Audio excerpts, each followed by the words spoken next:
قناتي لو فرنسي avec إسراء. النهاردة هناخد verbe être و verbe avoir. هنعرف الفرق بينهم وإزاي بستخدمهم في الفرنسي. ويلا بينا نبتدي الفيديو.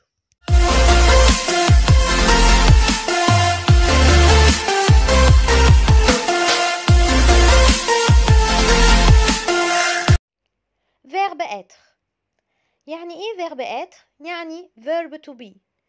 يعني ايه verb to be؟ يعني فعل يكون. طيب verbe être ده بستخدمه امتى؟ بستخدمه لما اكون عايزة اوصف شخص، la description. l'état بوصف حالة، l'existence بوصف الوجود. طيب ازاي اقدر اصرف verbe être؟ بقدر اصرفه في 3 ازمنة. اول حاجة البريزون المضارع، الفوتور المستقبل، l'imparfait الماضي. تعالوا بينا نشوف هصرفه ازاي في الازمنة دي. اول حاجة هبتدي بيها البريزون.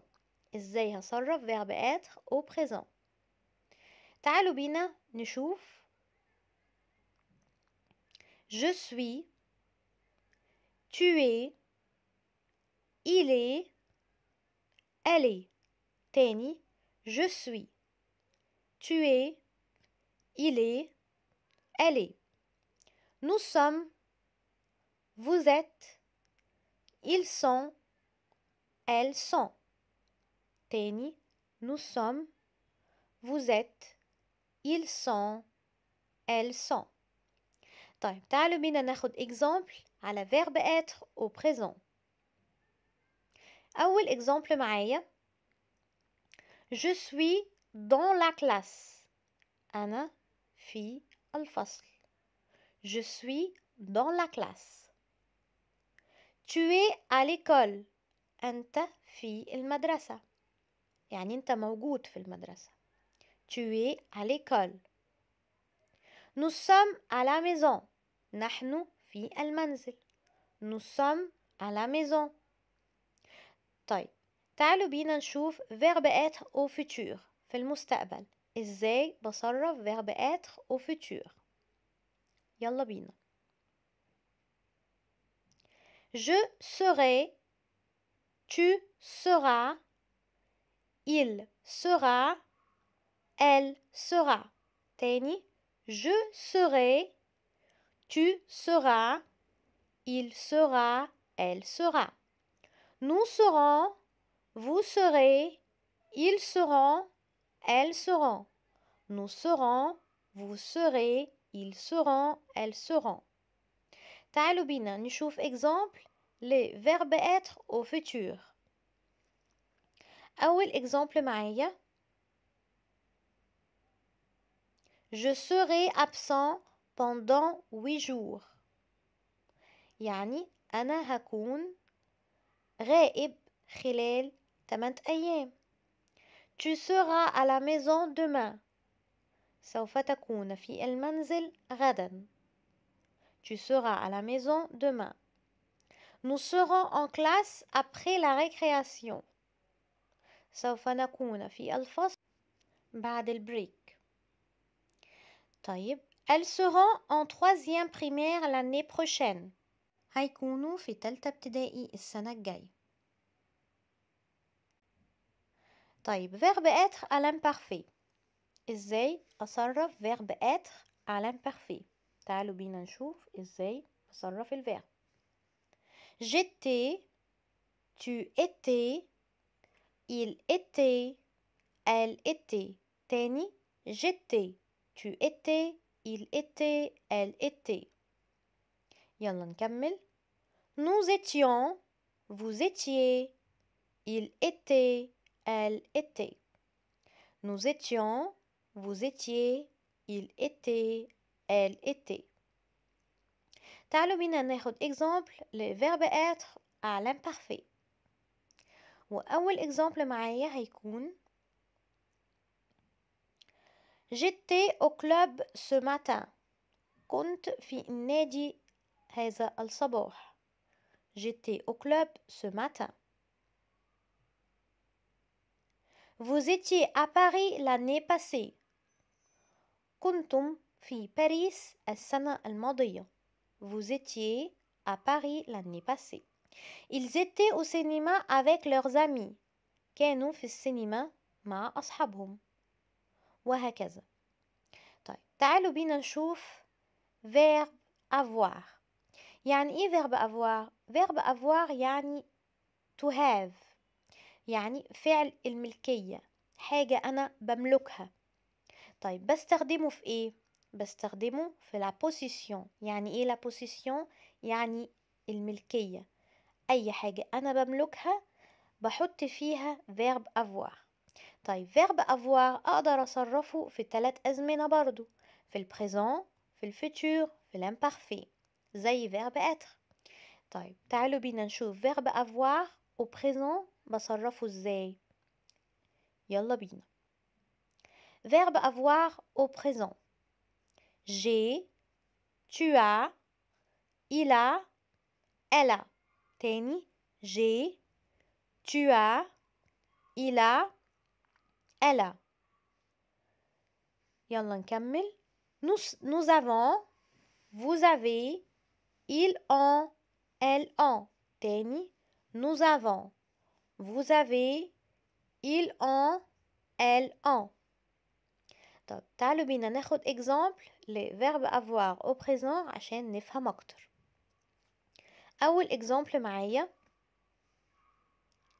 j'ai un chien. أنا أملك كلب. j'ai un chien.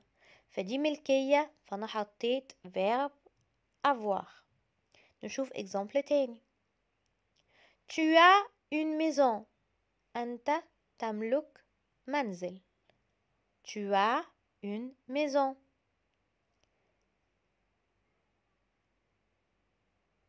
il a des problèmes.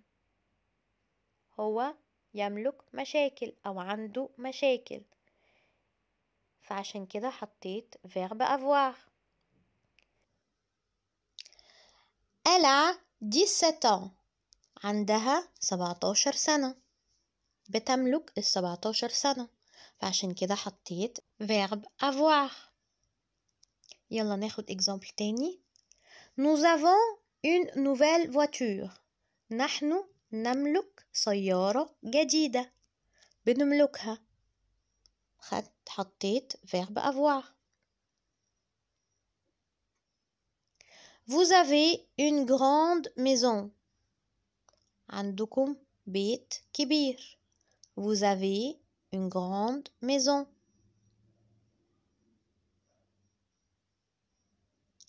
ils, elles ont un grand frère. يبقى verbe avoir ده للملكية. طيب تعالوا بينا نشوف verbe avoir au futur. ازاي بصرف verbe avoir au futur؟ يلا بينا. j'aurai, tu auras, il aura, elle aura. j'aurai, tu auras, il aura, elle aura. nous aurons, vous aurez, ils auront, elles auront. تاني: nous aurons, vous aurez, ils auront, elles auront. تعالوا بينا ناخد exemple le verbe avoir au futur. j'aurai une belle voiture. سوف أملك سيارة جديدة، لسه في المستقبل هملكها، فحطيت verbe avoir au futur. tu auras un bon salaire.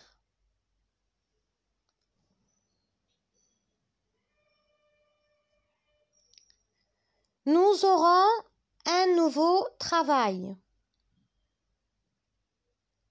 nous aurons un nouveau travail. طيب verbe avoir à l'imparfait في الماضي، ازاي أصرف verbe avoir à l'imparfait؟ j'avais, tu avais, il avait, elle avait. تاني: j'avais, tu avais, il avait, elle avait. nous avions, vous aviez, il avait, elle avait. nous avions, vous aviez, il avait, elle avait. طيب ناخد exemple لفيرب avoir على l'imparfait ويلا بينا مع بعض. أول exemple معايا j'avais un vélo. كنت أملك دراجة، حاجة في الماضي. حطيت verbe avoir لأني أملكها. Nous avions une ancienne voiture. كان عندنا سيارة قديمة. Elle avait une grande maison. كان عندهم بيت كبير. طيب تعالوا بينا نشوف الفرق بين verbe être و verbe avoir. هناخد exemple عليهم ونشوف الفرق بينهم. امتى حطيت verbe être وامتى احط verbe avoir. اول جملة معايا je suis une belle fille. انا بنت جميلة. j'ai une belle fille. انا املك بنت جميلة. يبقى هنا عرفنا الفرق بين verbe être و verbe avoir. ناخد exemple تاني عشان نفهم اكتر. nous serons à la maison ce soir. احنا هنكون في المنزل هذا المساء. nous aurons une nouvelle maison. هيكون عندنا بيت جديد. يبقى الملكية وفعل يكون. تاني ils étaient au travail. كانوا في العمل. ils avaient un travail. كان عندهم عمل أو شغل. يبقى هنا عرفنا الفرق بين verbe être و verbe avoir.